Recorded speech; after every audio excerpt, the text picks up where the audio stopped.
नमस्कार सभी साथियों को। पिछले लेक्चर में हमने अपनी unit force and ground measurement की शुरुआत की थी और वहाँ पे जो हमारे बिल्कुल माइनर माइनर से गेम है जहाँ से इक्का दुक्का पॉइंट हमारा पूछ लिया जाता है और काफ़ी इंपॉर्टेंट है वो, उन सारे गेम्स का हमने डिस्कशन किया था। 25-30 गेम्स थे हमारे, वो सारे हमारे कंप्लीट हो गए। उससे अलग जो हमारे 19 मेजर और माइनर गेम्स है जहाँ से बहुत ज़्यादा डिटेल में जो क्वेश्चंस पूछे जाते हैं, वहाँ पे सबसे पहला जो नाम आता है वो किसका आता है? एथलेटिक्स का। तो इस लेक्चर में हम एथलेटिक्स गेम की शुरुआत करेंगे। बहुत ही ज़्यादा बेनिफिशियल लेक्चर ये रहने वाला है, इसको पूरा डिटेल में हमने देखना है।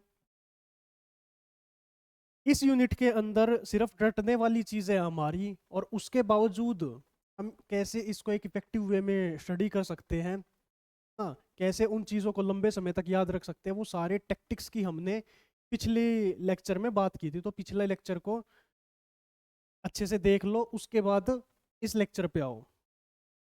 तो एथलेटिक्स, सबसे पहले कुछ की पॉइंट्स की बात करेंगे, उसके बाद जो हमारे इवेंट्स हैं उनकी हम बात करेंगे। एथलेटिक्स जो गेम है वो कहाँ से निकला है? ग्रीक भाषा से निकला है। ग्रीक भाषा के किस वर्ड से? एथलोस से। एथलोस का मतलब होता है कंटेस्ट। सेम चीज़ है, हमारी बार बार बताने की जरूरत ना पड़े। जो रेड कलर से लिख रखा है वो मोस्ट इंपॉर्टेंट पार्ट है, वो तो पढ़ना ही पढ़ना है, उसको नहीं छोड़ना। इसके बाद 1912 में हमारी IAAF की शुरुआत हुई थी, बनाई गई थी, और 2001 में इसका नाम चेंज किया गया था। फाइनली 2019 में इसका नाम चेंज किया गया और क्या रख दिया गया? वर्ल्ड एथलेटिक्स रख दिया गया, आज से 3-4 साल पहले। तो काफ़ी इंपॉर्टेंट है, ये हमको पता होना चाहिए। हमारी जो लोकल गवर्निंग बॉडी है AAFI, वो 1946 में बनी थी। प्रोफेसर गुरुदत्त सोंधी इसके पहले प्रेसिडेंट थे। तो ये बेसिक सी चीज़ है, ये आपको पता होनी चाहिए। हमारी जो पहली वर्ल्ड चैंपियनशिप थी एथलेटिक्स की, वो कब हुई थी? 1977 में हुई थी। ये इसका पूरा का पूरा क्या है? ग्राउंड है। इस चैप्टर के अंदर हम ये नहीं देखेंगे कि एथलेटिक्स ग्राउंड कैसे बनाया जाता है ना, हम सिर्फ उन की पॉइंट्स को कवर करेंगे जो हमारे पेपर में बार बार जहाँ से क्वेश्चंस पूछे जाते हैं। गुरबचन सिंह रंधावा ये पहले अर्जुन अवार्डी थे, ठीक है। पोएम नाम BR पहले द्रोणाचार्य अवार्डी थे, ठीक है। इस पॉइंट को हम ऑलरेडी कवर कर चुके हैं। जो ट्रैक हमारा होता है या जो कोई भी गेम का ग्राउंड होता है सिवाय खो खो के, वो सारे किस में बनाए जाते हैं? नॉर्थ साउथ डायरेक्शन के अंदर बनाए जाते हैं। ऐसा किस लिए? क्योंकि जो हवाएं हमारी होती है वो किस डायरेक्शन में चलती है? ज़्यादातर ईस्ट और वेस्ट डायरेक्शन में चलती है। तो इस विंड फैक्टर को देखते हुए जो हमारे ग्राउंड्स होते हैं वो किस उसमें बनाए जाते हैं? नॉर्थ साउथ में बनाए जाते हैं। एक एक्सेप्शन था हमारा खो खो का, वो आपको पता होना चाहिए, पिछले लेक्चर में उसका डिस्कशन भी किया था। फिर एक पॉइंट यहाँ पे आता है, हालांकि पेपर के अंदर आज तक नहीं पूछा गया है, इंटरव्यू में 1-2 बार पूछ लिया जाता है कि जो हवा की स्पीड होती है, कितने से ज्यादा अगर स्पीड है, उसकी असिस्टेंस किसी एथलीट को मिलती है, मतलब उसकी सहायता से वो दौड़ पा रहा है। मतलब सपोज करो मैं नॉर्थ डायरेक्शन में दौड़ रहा हूँ और नॉर्थ डायरेक्शन में ही हवा चल रही है, तो कितनी रफ्तार से ज्यादा अगर वो चलेगी, तो वहां पे हम क्या करते हैं उसको, सपोज वो क्या करता है, कोई रिकॉर्ड ब्रेक कर देता है, तो उसको रिकॉर्ड को माना नहीं जाता है, वो कंसिडरेबल नहीं होता है। तो वो कितनी है हमारी? 10 किलोमीटर प्रति घंटा या 2 मीटर प्रति सेकंड। अगर जो हमारी हवा है उसका हमें सहायता मिल रही है 10 किलोमीटर प्रति घंटे की रफ्तार से या 2 मीटर प्रति सेकंड की रफ्तार से वो चल रही है, तो वहां पे कोई भी अगर रिकॉर्ड ब्रेक हो जाता है तो वो हमारा क्या होगा? मान्य नहीं होगा। ये भी एक पॉइंट है, ये हमें पता होना चाहिए। फिर जो एक लेंथ होती है स्टैंडर्ड रनिंग ट्रैक की, वो कितनी होती है? 400 मीटर होती है। 6 से 10 लेन्स उसके अंदर होती है। और इंटरनेशनल इवेंट के अंदर, ये पेपर के अंदर कई बार पूछा गया है, तो हमारे स्ट्रेट्स होते हैं वो कितने के होते हैं? 84.39 मीटर के होते हैं। फिर हमारे जो रेडियस होता है, इसमें मार्किंग डिस्टेंस रेडियस और रनिंग डिस्टेंस जो हमारा रेडियस होता है वो अलग अलग होता है। तो इतना डिटेल में हम नहीं जाएंगे, आपको यहाँ पे सिर्फ ये वाला पॉइंट याद रखना है। स्ट्रेट्स जो होते हैं हमारे वो कितने के होते हैं? 84.39 मीटर के होते हैं। ये दिखा रखा है एथलेटिक्स का राउंड रफली। हाँ, ये भी काफ़ी इंपॉर्टेंट पॉइंट है। जो ये लाइंस होती है, इन लाइंस की जो विड्थ होती है वो कितनी होती है? 5 सेंटीमीटर होती है।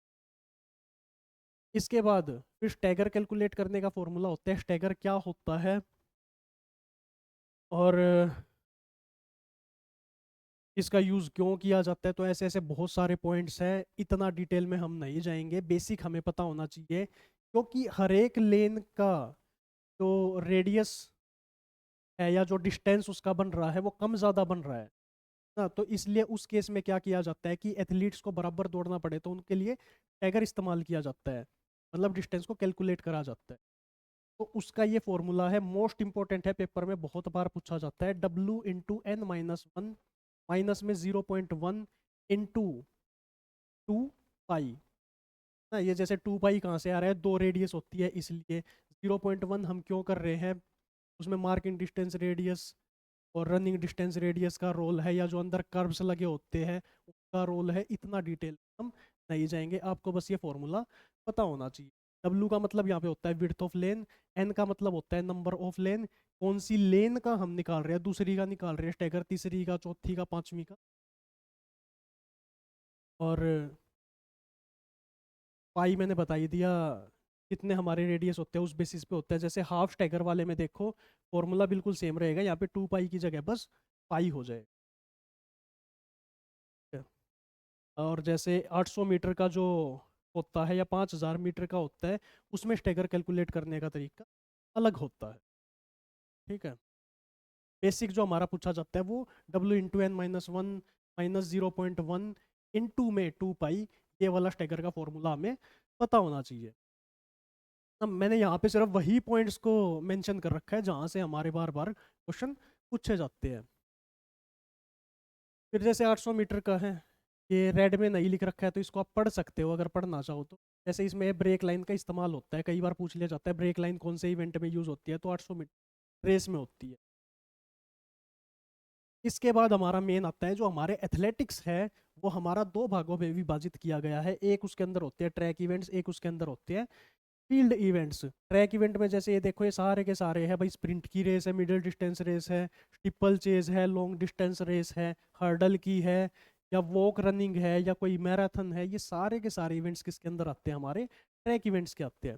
फील्ड के अंदर क्या हो जाते हैं, जैसे फील्ड को और फर्दर दो भागों में बाइफरकेट किया गया है, थ्रोइंग इवेंट्स और हमारा जंपिंग इवेंट्स। थ्रोइंग इवेंट्स में हमारा आ जाएगा shot put, discus throw, hammer throw, javelin throw. ठीक है, जंपिंग इवेंट्स में हमारा long jump, high jump, triple jump और पोल वॉल्ट। ये टोटल 8 होते हैं, 4 हमारे थ्रोइंग में, 4 हमारे जंपिंग में, ये हमें पता होना चाहिए। ज़्यादातर जो हमारे इवेंट्स होते हैं एथलेटिक्स के उसके अंदर क्या होता है, स्पाइक्स पहने जाते हैं, और स्पाइक्स की भी लिमिट कहाँ तक होती है, 11 स्पाइक्स तक, है ना। ट्रैक के ऊपर जो हमारी रनिंग होती है वो किस में होती है, एंटी क्लॉक वाइज डायरेक्शन में होती है, मतलब रनर का जो लेफ्ट हैंड होता है वो हमेशा ट्रैक की तरफ होता है। ऐसे क्वेश्चंस बेसिकली हमारे इंटरव्यू के अंदर पूछ लिए जाते हैं। फिर हमारी स्टार्ट्स की बात आती है। स्टार्ट्स जो हमारे होते हैं वो बेसिकली कितने प्रकार के होते हैं, 2 प्रकार के होते हैं। एक हमारे स्टैंडिंग स्टार्ट्स होते हैं, एक हमारे सिटिंग स्टार्ट्स होते हैं। स्टैंडिंग स्टार्ट्स का हमारा इस्तेमाल किसके अंदर होता है, लॉन्ग डिस्टेंस या मिडिल डिस्टेंस के रनिंग इवेंट्स जो होते हैं, हाँ। और सिटिंग स्टार्ट्स का इस्तेमाल किसके अंदर होता है, हमारे शॉर्ट इवेंट्स के अंदर होते हैं। जैसे 100 मीटर की हमने रेस करनी है, 200 मीटर का, वहाँ पे बिल्कुल मिनी सेकंड्स का भी रोल होता है, तो हर चीज़ पे बहुत ज़्यादा ध्यान दिया जाता है। ठीक है, फिर सिटिंग स्टार्ट जो होते हैं वो बंच या बुलेट स्टार्ट होता है, एलंगेटेड होता है, मीडियम स्टार्ट होता है, इसकी भी टाइप्स बता रखी है, इतना डिटेल में वैसे हमने करना नहीं। इसके बाद ऐसे ही फिनिशेस जो होती है वो भी हमारी कितनी होती है, 3 प्रकार की होती है। एक जैसे रन थ्रू होते हैं, एक जैसे लंजिंग होती है, एक जैसे शोल्डर श्रग होती है। पीछे अभी एक कॉम्पिटिटिव एग्जाम हुआ था, वहाँ पे एज इट इज क्वेश्चन और इसी बुक से पूछा भी गया था। जो ये बुक में, ये जो इमेज मैंने डाल रखी है, ये सत्यनारायण वाली जो बुक है 1200 पेजेस की आती है, वहाँ से ले रखी है, और एज इट इज क्वेश्चन आपका पेपर के अंदर पूछा गया था। इसके बाद हर्डल इवेंट्स जो है, ये टेबल मैंने बना रखी है, ये मोस्ट इंपॉर्टेंट है, ये हर बच्चे को पता होनी चाहिए। यहाँ से देख लो 16 चीज़ें हैं, तो 16 अलग अलग क्वेश्चन बन सकते हैं। नई तरह का क्वेश्चन अक्सर यहाँ से पूछ लिया जाता है। जैसे जितने भी हमारे हर्डल इवेंट्स होते हैं, सबसे पहली चीज़ तो हमें ये पता होनी चाहिए कि मैन इवेंट जो होता है उसके अंदर क्या होती है, 110 मीटर की हर्डल होती है, और वुमेन इवेंट जो होता है उसके अंदर कितने मीटर की हर्डल होती है, 100 मीटर की। 400 वाली हमारी सेम होती है, मैन की भी सेम, वुमेन की भी सेम। फिर यहाँ पे बात आती है हाइट। सबसे पहले हाइट, तो 110 मीटर हर्डल की 1.067, 100 मीटर वुमेन की 0.84, और 400 मीटर मैन की 0.914, और इसकी 400 मीटर की 0.762। ये सारी की सारी आपको याद करनी पड़ेगी। देखने में बड़ी मुश्किल लग रही है, बिल्कुल भी मुश्किल नहीं है, एक बार चीज़ों को याद करें तो याद हो जाएंगी। 110 मीटर हर्डल में क्या होता है, सबसे पहला जो जो हमारी स्टार्टिंग लाइन और जो हमारी हर्डल होती है उसके बीच में कितना डिफरेंस होता है, 13.72 मीटर का होता है। फिर सारी हर्डल के बीच में 9.14 का होता है, और लास्ट वाली और फिनिश लाइन के बीच में कितना होता है, 14.02। ऐसे ही 100 मीटर वुमेन के अंदर 13 मीटर पे हमारी पहली हर्डल होती है, फिर हर एक के बीच में 8.5 मीटर का डिफरेंस होता है, और फिर तो लास्ट वाली हर्डल होती है और जो फिनिश लाइन होती है उसके बीच में कितना डिस्टेंस होता है, 10.5 मीटर का होता है। 400 मीटर और मैन और 400 मीटर वुमेन का जो है, इसमें सिर्फ हाइट का डिफरेंस होता है, डिस्टेंस हमेशा सेम होता है। जैसे पहली जो हर्डल होगी मैन और वुमेन की, वो कितनी होगी, 45 मीटर की दूरी पे होगी। फिर हर एक हर्डल के बीच में 35-35 मीटर का डिफरेंस होगा, और लास्ट वाली जो हर्डल होगी, जो फिनिश लाइन तक का डिफरेंस हमारा होगा, वो कितना होगा, 40 मीटर का। इसके बाद हमारा आता है, ये जो हर्डल होती है ये कितनी होती है, संख्या में 10 होती है। कोई भी हर्डल का इवेंट हुआ उसके अंदर 10 हर्डल्स होती है, हर एक का 10 किलो वजन होता है, और इनकी ये जो डायमेंशन होती है ये हमारी यहाँ पे लिख रखी है। ऐसे ही रिले रेसिस जो होती है, जिसके अंदर बैटन का रोल होता है, जो बैटन पास किया जाता है, उसमें क्या होता है, बैटन का वजन 50 ग्राम होता है। इसको मैंने वैसे रेड से नहीं लिख रखा है, यहाँ से कभी कभार क्वेश्चन पूछ लिए जाते हैं, क्योंकि क्वांटिटी बहुत ज़्यादा है, क्वेश्चंस बहुत ज़्यादा बनते हैं, इसलिए मैंने उसको रेड से मार्क नहीं कर रखा, पर यहाँ से क्वेश्चंस आते हैं। ये सारे पॉइंट मैंने लिख रखे हैं। एथलेटिक्स का मोस्ट इंपॉर्टेंट टॉपिक है, ये आपको पता होना ही होना चाहिए हर पॉइंट का, तो इसको थोड़ा सा अच्छे से आप पढ़ लेना। ऑफिशियल बैटन जो होता है उसकी 1.5 इंच डायमीटर होता है, 12 इंच उसकी लंबाई होती है। यहाँ पे वैसे जो मेन पॉइंट है, वैसे ये हमारा ये वाला है, का वजन कितना होता है, जैसे बैटन दिखा रखा है, इस प्रकार का बैटन होता है।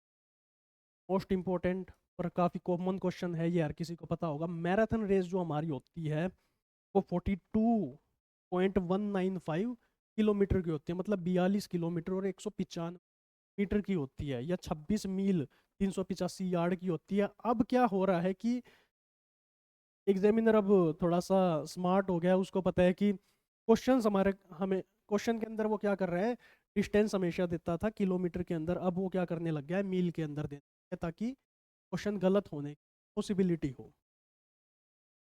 दोनों केसेस में, दोनों तरीके से आपको याद होना चाहिए। फिर हमारी स्टीपल चेज रेस होती है, तो ये 2000 मीटर और 3000 मीटर की होती है। पर हमारे जो क्वेश्चंस आते हैं पेपर के अंदर, वो ओलंपिक के हिसाब से आते हैं। तो ओलंपिक में हमारी क्या होती है, 3000 मीटर स्टीपल चेज रेस होती है। 3000 मीटर स्टीपल चेज जो रेस होती है, उसके अंदर क्या होते हैं, 28 हमारे नॉर्मल हर्डल्स होते हैं और 7 हमारे क्वार्टर हर्डल्स होते हैं। 200 मीटर हमें शुरू में क्या होता है, यहाँ से शुरू होता है और यहाँ तक हमारा नॉर्मल भागना होता है। उसके बाद हमारी हर्डल्स शुरू हो जाती है। ये जैसे क्या है, क्वार्टर हर्डल दे रखी है, ठीक है। ये हमारी बीच में क्या है, नॉर्मल हर्डल्स है। तो हर लैप के अंदर क्या होगी, 4 हमारी नॉर्मल हर्डल्स होगी और एक हमारी क्या होगी, क्वार्टर हर्डल होगी, ठीक है। हर एक हर्डल का 100 किलोग्राम वजन होता है ना। ऊंचाई वगैरह उसकी दे रखी है, वही जो 400 मीटर हर्डल्स के अंदर ऊंचाई होती है, सेम ऊंचाई होती है मैन और वुमेन के लिए। ये इमेज दिखा रखी है स्टीपल चेज, स्टीपल चेज नहीं है वैसे, हाँ स्टीपल, ठीक है, हर्डल्स थी सॉरी, ठीक है। इसके बाद लॉन्ग जंप। अब यहाँ पे हमारे फील्ड इवेंट के ये जंपिंग इवेंट शुरू हो, ठीक है। तो सबसे पहले हमारा कौन सा है, लॉन्ग जंप। लॉन्ग जंप के अंदर जो हमारा रनवे होता है वो कितने का होता है, 40 मीटर का होता है। ये इसका लैंडिंग एरिया का लेंथ और विड्थ दे रखा है। यहाँ से जो क्वेश्चन पूछा जाता है वो बेसिकली क्या पूछा जाता है कि टेक्निक कौन सी इस्तेमाल होती है। तो लॉन्ग जंप के अंदर बेसिकली 3 टेक्निक्स यूज होती है, हैंग, सेल और हिच किक। कौन कौन सी होती है, हैंग, सेल और हिच किक मोस्ट इंपॉर्टेंट है, ये हमें पता होना चाहिए। कई बार ये क्वेश्चन भी आया है कि हमसे पूछा जाता है कि इसका तरीका क्या होता है। तो सबसे पहले हमारा अप्रोच रन है, फिर हम लास्ट की 2 स्ट्राइड्स लेते हैं, फिर हमारा टेक ऑफ होता है, फिर हमारा एक्शन होता है हवा के अंदर, और लास्ट में हमारी क्या होती है, लैंडिंग होती है। तो ये 5 स्टेप्स होते हैं इसके अंदर, ये भी हमें पता होना चाहिए। ये पूरा प्रोसेस दिखा भी रखा।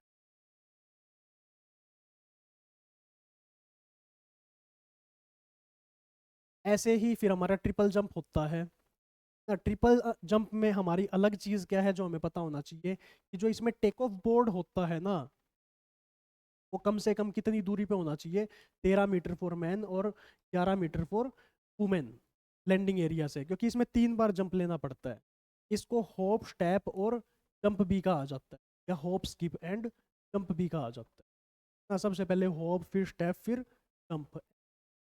ट्रिपल जंप में 3 बार जंप लिया। अप्रोच रन है, फिर हॉप है, फिर स्टेप है, फिर जंप है। हालांकि ये वाला क्वेश्चन आज तक पूछा नहीं गया, लॉन्ग जंप वाला अक्सर पूछा जाता है। इसके अंदर जो फाउल होता है उसको क्या कहा जाता है, स्क्रैच कहा जाता है। ये आपका लॉन्ग जंप और ट्रिपल जंप का दिखा रखा है कि क्या इसके अंदर डिफरेंस है। इसके बाद आपका हाई जंप। हाई जंप ये वाला गेम होता है, में बार को क्रॉस करना होता है। तो इसके अंदर जो टेक्निक्स यूज होती है वो होती है हमारी eastern eastern style, western flop, ठीक है, क्रेडल, सीजर्स किक और फोसबरी फ्लॉप। फोसबरी फ्लॉप जो है वो सबसे क्या है, इम्पोर्टेंट है, और आज के टाइम पे जो यूज़ हो रही है। हमारे एक एथलीट थे जो 1968 में टिक फोसबरी, इसने ये इस तरीके की टेक्निक का इस्तेमाल सबसे पहली बार किया था और गोल्ड मेडल वहाँ पे जीता था। वहाँ से 1968 ओलंपिक से क्या हुआ, इस टेक्निक को अडॉप्ट किया गया, और आज के टाइम पे जितने भी हमारे एथलीट्स होते हैं वो किसका इस्तेमाल करते हैं, फोसबरी फ्लॉप का इस्तेमाल करते हैं, जो ये वाली टेक्निक दिखाई गई है। इससे अलग एक चीज का और ध्यान रखना है कि सीजर्स किक की जब भी बात आती है तो बहुत सारे स्टूडेंट्स ये सोचते हैं कि सीजर किक मतलब अपना दिमाग जब वो लगाते हैं कि हाँ लॉन्ग जंप में होगी, क्योंकि उसमें हवा के दौरान वो एक्शन होता है। ये हमने ध्यान रखना है, उसके अंदर सिर्फ 3 टेक्निक होती है, हैंग, सेल और हिच किक। और जो 5 टेक्निक्स है हमारी, eastern style, western flop, straddle, scissors kick और फोसबरी फ्लॉप, वो हमारी कहाँ पे होती है, हाई जंप के अंदर। ये पता होना चाहिए। और भी बेसिक बेसिक से है, जैसे 4 मीटर लंबी और 2 किलोग्राम वजन की इसमें क्रॉस बार होती है। तो ऐसे बहुत सारे क्वेश्चन तो मैंने सारे यहाँ पे लिख रखे हैं, कि आपको पता होना चाहिए। तो ये ज़्यादातर टेक्निक्स को भी ये दिखाया गया है कि कौन सी टेक्निक में कैसे क्या होता था पहले। इसके बाद पोल वोल्ट। तो पोल वोल्ट में भी सेम चीज़ें हैं हमारी। 4.5 मीटर लंबी ये इसकी क्रॉस बार होती है, 2.25 किलोग्राम की इसकी क्रॉस बार होती है। देखो, जब बहुत सारी चीज़ों को हम मैथ के बेसिस पे भी याद रख सकते हैं, जैसे इसमें जो अनुपात होगा ना हाई जंप में और पोल वोल्ट में, वो चीज़ों में ज़्यादातर 8:9 का होगा। जैसे उसमें 4 मीटर लंबी थी तो इसमें 4.5 मीटर लंबी है, इसमें उसमें 2 किलोग्राम की थी तो इसमें तो 2.25 किलोग्राम। ऐसे आप उनको कोरिलेट करके भी चीज़ों को याद कर सकते हैं। पोल वोल्ट ये वाला गेम होता है, ये इस पोल के बेसिस, पोल की हेल्प से बार को क्रॉस किया जाता है। ये 4 हमारे कौन से थे, हमारे जंपिंग इवेंट्स थे। फिर 4 हमारे कौन से होते हैं, थ्रोइंग इवेंट्स होते हैं। थ्रोइंग इवेंट्स में हमारा सबसे पहले क्या आता है, शॉर्ट पुट। थ्रोइंग इवेंट से बहुत सारे क्वेश्चंस पूछे जाते हैं, ये इंपॉर्टेंट है, ये आपको ध्यान रखना है। जैसे सबसे पहले हमारा क्या है, शॉर्ट पुट। मैन के लिए कितना वजन होता है, 7.26 किलोग्राम होता है शॉर्ट का वजन, और वुमेन के लिए कितना होता है, 4 किलोग्राम का होता है, ठीक है। डायामीटर क्या होता है उसका, ये सब देख लेना। Angle of sector javelin throw को छोड़ के सारों में कितना होता है, 34.92 डिग्री होता है। हाँ, 2 इसके अंदर ये टाइल्स होते हैं उसको फेंकने के। ये सब चीज़ें पीडीएफ के अंदर मौजूद है, इसको आप अच्छे से देख लेना।